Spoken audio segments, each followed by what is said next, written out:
మీకు దాంతో ప్రోడక్ట్తో సంబంధం లేదు, ఎట్లయినా చేసుకోవచ్చు.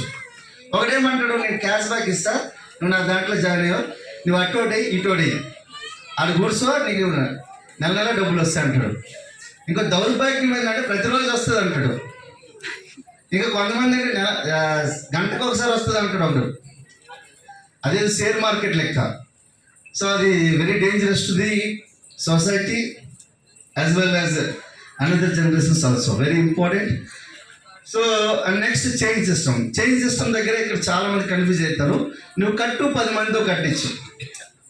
నాకు ఇంతకుముందు ఇది ఎవరైనా అంటే ఫస్ట్ ఇమీడియట్ ప్లాన్ చెప్పగానే ఎంతమంది కట్టించాలి చెప్పు ఎంతమంది కట్టించాలి. నాకు ప్లాన్ చెప్పిన ప్రతిసారి నాకు ఇలా అంటే నాకు బూత్ వినిపించినట్లు అనిపించేది అనమాట. ఒక బూత్ పదం ఉంటే ఎట్లా అనిపిస్తుంది, అట్లా ఎంతమంది కట్టించాలి చెప్పు, ఎంతమంది కట్టించాలి. ఇక్కడ కట్టించేది, నువ్వు కట్టుకునేది, నన్ను కట్టేది, ఎవరిని కట్టేది కాదు ఈ బిజినెస్. ఎవరిని కట్టారు ఇక్కడ? మీకు ఏమైనా ఉన్నాయి దారాలు ఏమైనా? మా అప్లై చలివి సార్ ఉన్నా, నాకు ఎక్కడైనా కట్టారా?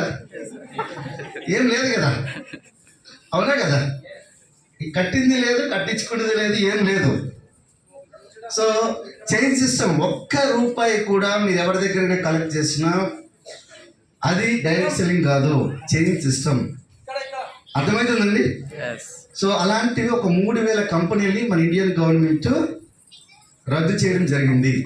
దాన్ని ఇంగ్లీష్లో బ్యాన్ అంటారు దాన్ని. అర్థమైందా? 3,000 కంపెనీలని బ్యాన్ చేయడం జరిగింది. సో రెండోది ఏంటంటే, ఇదే చైన్ సిస్టంలో చాలా మంది ఏం చేస్తారు అనుకున్నంటే, చైన్ సిస్టమ్ డైరెక్ట్ సెల్లింగ్ దగ్గర పోలికలు ఉంటాయి.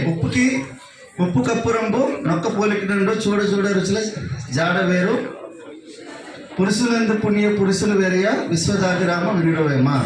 ఉప్పు కర్పూరం ఒకే లెక్క ఉంటుంది, డైరెక్ట్ సెల్లింగ్ చైన్ సిస్టమ్ ఒకే లెక్క ఉంటుంది, కానీ సేమ్ కాదు. ఎస్ మేడం, ఎవరైనా లీడర్స్ ఇక్కడ కొంతమంది లీడర్స్ ఎవరైనా మా ఆడపిల్లకి ఇచ్చేసింది, కృష్ణ సార్ వచ్చేసండి ఎవరో లీడర్స్ వచ్చారు ప్లీజ్. మీరందరూ మా అక్క చెల్లెలు.